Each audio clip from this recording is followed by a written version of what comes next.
mauvaise parole qu'on prononce contre toi la nuit, Dieu ne veut même pas qu'elle sorte de cette parole. Il sait que si elle sortait, ça va engager la puissance du monde de la nuit qui vont apporter l'infortune et le malheur dans ta vie. Et ça va demander un processus de la délivrance. Et avant ce processus de la délivrance, Dieu ne veut même pas qu'on parle. C'est pour cela, frères et sœurs, toute personne dont on parle du mal d'elle tous les jours, le malheur atteint souvent cette personne. Il y a même un adage dans notre langue, on dit quoi? Le malheur finit par l'atteindre. Quelqu'un me dit amen bien. Est-ce que je parle à quelqu'un? Il est difficile, mes bien-aimés, une fois que la parole est partie, les esprits sont aussi libérés. Ces esprits qui travaillent avec le monde de la nuit, qui vont apporter l'infortune dans la vie de cette personne-là. Et comment ça s'est fait? D'abord, qui peut faire cela? Écoutez-moi bien. Qui peut faire cela? D'abord, il faut comprendre un principe. Il est difficile de maudire quelqu'un qui est supérieur à toi. Vous ne pouvez pas maudire quelqu'un qui est élevé que vous. Amen. La malédiction ne se fait pas avec égal.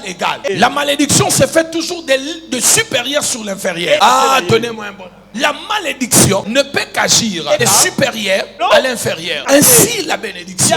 Moïse voulait bénir et maudire. Dieu lui a dit de monter sur la montagne de Garizim et sur l'autre montagne pour prononcer des malédictions et des bénédictions. En d'autres mots, lorsqu'on veut y prononcer des paroles, il faut que l'un soit au-dessus, l'autre soit en bas.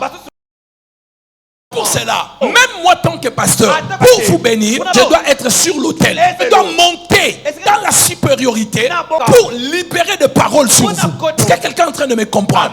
Très souvent de malédictions, lorsque ça vient vous attaquer, ça va toujours, les sorciers montent. Ça peut être sur le toit de vos maisons, sur les arbres, sur des choses comme ça pour prononcer.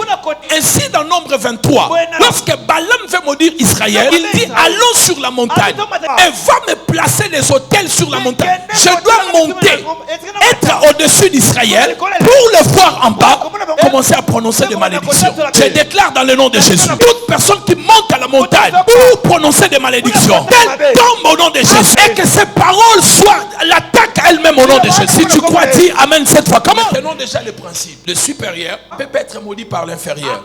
Et la Bible, elle est dit différemment diviné. L'inférieur est toujours béni par les supérieurs. La Bible, elle est dit dans Hébreu. L'inférieur est béni toujours par les supérieurs.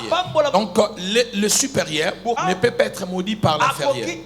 Comment ça peut se faire si le supérieur est maudit par l'inférieur? Parce que nous voyons les enfants tuer leurs parents. Comment ils tuent leurs parents? Parce que le parent est supérieur. Le parent est son autorité. Comment ils vendent le parent? Est-ce que je peux parler de cela? Alors il faut comprendre qui sont d'abord les supérieurs. Nous avons un des supérieurs naturels. Ce sont des parents, des aînés de la famille. On ne peut pas le vendre, on ne peut pas le maudire. Si tu es le petit. Deuxièmement, on a des supérieurs en puissance. Quelqu'un qui est moins âgé que toi, mais qui est puissamment élevé que toi. Alors voici comment ça se passe. Ça se passe de telle manière. Lorsque une personne est supérieure à toi, tu es supérieur à cette personne veut te maudire. Elle doit aller chercher quelqu'un de supérieur que toi. Parce que d'elle-même ne pourra pas t'atteindre. Parce que ses capacités et sa force est incapable de te toucher. Sont incapables de te toucher. C'est comme un enfant, pendant qu'il joue au foot, un grand frère du quartier prend le ballon, il dit le match est fini, je ne vous donne pas. Qu'est-ce que le petit là il fait? Il va chercher son frère qui est fort.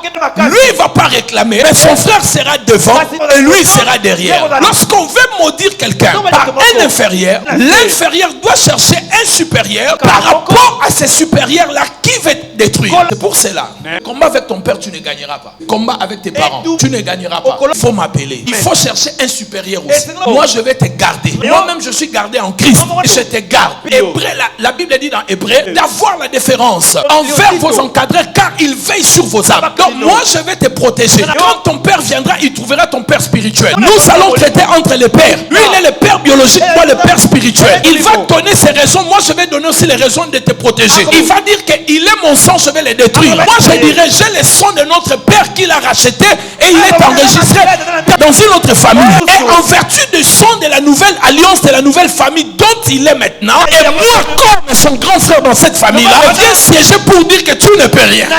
Ça, je te parle de la spiritualité. Je ne te parle pas de l'évangile là. Comme ça, ce sont des choses. Quand ils viendront, ils vont me trouver là. Moi, je suis un berger, je ne laisse pas mes brebis. Tu ne peux pas venir me prendre une brebis et partir. Non. Moi, je suis comme Élisée. Élisée, quand l'enfant est mort, il a dit Dieu a caché ces choses. Un malheur ne peut pas arriver à quelqu'un dans cette église sans que je sois au courant. Jamais, mes bien-aimés dans le Seigneur. Je ne suis pas un aveugle spirituel. Je vois, je ne suis pas une sentinelle aveugle. Je suis une sentinelle qui a des yeux. Je n'ai pas des yeux, j'ai des yeux. Donc, je peux voir le jour et la nuit. C'est ainsi que ça se passe. Ça peut être aussi celui qui est supérieur en puissance.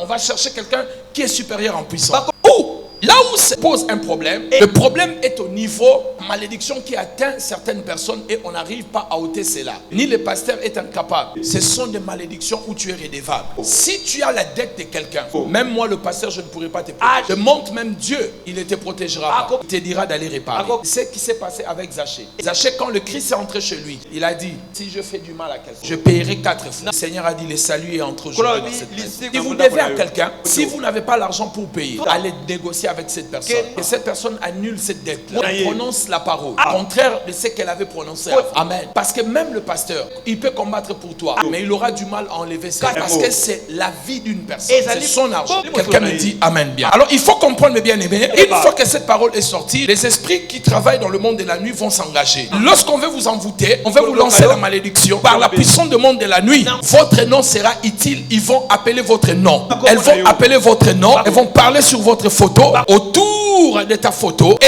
elles vont commencer à parler ces puissances. Pour lancer l'infortune, peuvent danser tout autour, prononcer les paroles, juste des mots, en disant telle personne verra. Quand tu joues avec nous, si moi je ne suis pas ton père, nous verrons entre toi et moi.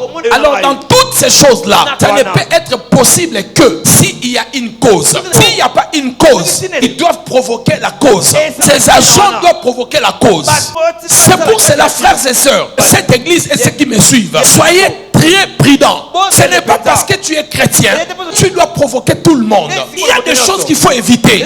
Il y a même des demandes dans la famille. Ce sont des demandes de provocation. On vous demande quelque chose que vous ne pourrez pas donner. Si vous ne donnez pas la chose, ça devient la cause. Vous présenter au tribunal de nuit et dire que cet enfant, nous l'avons élevé. Mais maintenant, aujourd'hui, il ne veut pas nous rendre cela. Il verra entre lui et nous. En ce moment-là, il faut toujours avoir quelqu'un qui va te protéger. Ou si tu n'as personne, tu dois toujours donner à tes supérieurs. Les jours où ils vont te réclamer en disant, si moi je n'ai pas fait ça pour toi, toi aussi tu diras, si moi je ne t'ai jamais acheté même une chemise. Ça veut dire, les bienfaits qu'il a fait et tes bienfaits vont se battre. Là où il y a le vide, l'autre a quelque chose sur la balance, cette personne va te gagner. Voilà pourquoi nous utilisons les hôtels. Parce que ça te fait monter à un niveau supérieur, affronter toutes les personnes qui t'attaquent. Parce que ces personnes montent, toi tu restes en bas. Quand tu fais tes hôtels, ils montent aussi. Et vous pouvez vous voir, vous battre sérieusement. Donc l'hôtel devient très important pour te faire monter en puissance, soit devenir égal ou supérieur à la personne qui t'attaque. Parce que nous avons dit qu'on ne peut pas maudire celui qui est au-dessus de toi. Maintenant, dès lors que tu combats quelqu'un qui est supérieur à toi, comment tu peux gagner cette personne, renverser cette personne? Il faut que tu montes. Et comment tu peux monter? Soit tu montes, soit tu cherches quelqu'un qui est supérieur en onction, dans la puissance, qui va monter et qui va parler pour toi et combattre pour toi en face de cette personne. Toi-même tu élèves des hôtels. Et tu ne combats pas seul, tu combats avec tes hôtels. Parce que l'hôtel c'est les lieux élevés. C'est ça la définition. Les lieux élevés. Les sacrifices te font monter. Ça peut être les jeûnes, ça peut être la prière, ça peut être les offrandes. Lorsque tu les fais, ça te fait monter. Tu peux acclamer le Seigneur.